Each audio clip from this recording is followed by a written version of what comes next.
পতেঙ্গা বাংলাদেশের অন্যতম জনপ্রিয় সমুদ্র সৈকতগুলোর মধ্যে একটি হল পতেঙ্গা সমুদ্র সৈকত ও বাংলাদেশের বাণিজ্যিক ও অর্থনৈতিক মূল চালিকা শক্তি এই পতেঙ্গা সৈকত। অবস্থান: বন্দরনগরী চট্টগ্রাম থেকে মাত্র 14 কিলোমিটার দক্ষিণে অবস্থিত পতেঙ্গা সৈকত ভারতের মিজোরামের লুসাই পাহাড় থেকে উৎপন্ন হওয়া কর্ণফুলী নদী রাঙামাটি এবং চট্টগ্রামের মধ্য দিয়ে প্রবাহিত হয়ে চট্টগ্রামের পতেঙ্গা সৈকতের কাছে বঙ্গোপসাগরের সাথে মিলিত হয়েছে।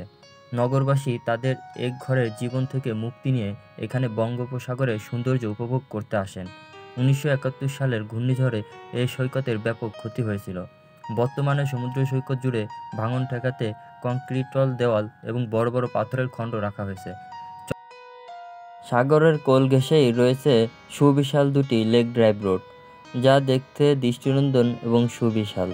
পার্কিং এবং জাহাজের নিরাপদে ওঠানামার জন্য জেটি নির্মাণ করা হয়েছে। সপ্তাহে প্রতিদিন বিকাল বেলায় ও ছুটির দিনে পতেঙ্গা সৈকতে প্রচুর লোকের সমাগম হয়। সূর্যোদয় দেখার জন্য ভোরে ঘুম থেকে উঠেই সৈকতে চলে আসতে হবে। বিকেলের দিকে মন চাইলে পানিতে নেমে আনন্দের মাত্রা আরও বাড়ানো যায়। তবে পতেঙ্গা সমুদ্র সৈকতের প্রশস্ত খুব বেশি নয় এবং এখানে সমুদ্র সাঁতার কাটা ঝুঁকিপূর্ণ। স্পিডবোটে চড়ে সমুদ্রে ভেসে বেড়ানোর সুযোগ রয়েছে। এছাড়া সমুদ্রের তীরে ঘুরে বেড়ানোর জন্য সি বাইক ঘোড়া পাওয়া যায়। এজন্য অবশ্যই ঘণ্টাপ্রতি নির্দিষ্ট হারে ভাড়া গুনতে হয়। সমুদ্র জাহাজের চলাচল কিংবা মাথার উপর দিয়ে উড়ে যাওয়া বিমানও দেখা যাবে। সাধারণত বিকেল গড়াতে থাকলেই জোয়ারে আসতে শুরু করে। জোয়ার শুরুর আগে বাঁধ অনেকটাই তলিয়ে যায়, তীরে এসে পড়ে ঢেউ। পতেঙ্গা সমুদ্র সৈকতে সন্ধ্যার দিকে সূর্য অস্তের দৃশ্য খুবই মনোরম। নিরাপত্তা ব্যবস্থা জোরদার করায় পর্যটকেরা নিশ্চিন্তে সন্ধ্যা পর্যন্ত থাকতে পারেন। সমুদ্র সৈকতের সাথে ঝাউবনের ছায়াতলে গড়ে উঠেছে খাবারের দোকানসহ অনেক দোকানপাট। ঝাউবন ঘেঁষে উত্তর দিকে বরাবর হেঁটে গেলেই বঙ্গোপসাগর ও কর্ণফুলী নদীর মোহনার দেখা পাওয়া যায়।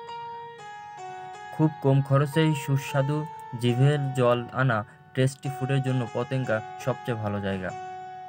এবং চট্টগ্রাম পতেঙ্গার সাথেই রয়েছে শাহ আমানত আন্তর্জাতিক বিমানবন্দর, বাংলাদেশ নৌ বিমানের ঘাঁটি, বিএনএস, ঈসা খান এবং চট্টগ্রাম বন্দরের অনেক জেটি পতেঙ্গার সন্নিকটেই অবস্থিত। এগুলা পতেঙ্গাতে বাংলাদেশ নেভাল একাডেমি অবস্থিত। শাহ আমানত বিমানবন্দরগামী রাস্তার মুখে একটি প্রজাপতি পার্ক রয়েছে। পার্কটিতে 70 প্রজাতির প্রায় 1000-এর বেশি প্রজাপতি রয়েছে। প্রজাপতি দেখতে চাইলে সকালে যাওয়া ভালো হবে, কেননা বিকেলের পর থেকে এরা ঝোপের আড়ালে চলে যায়।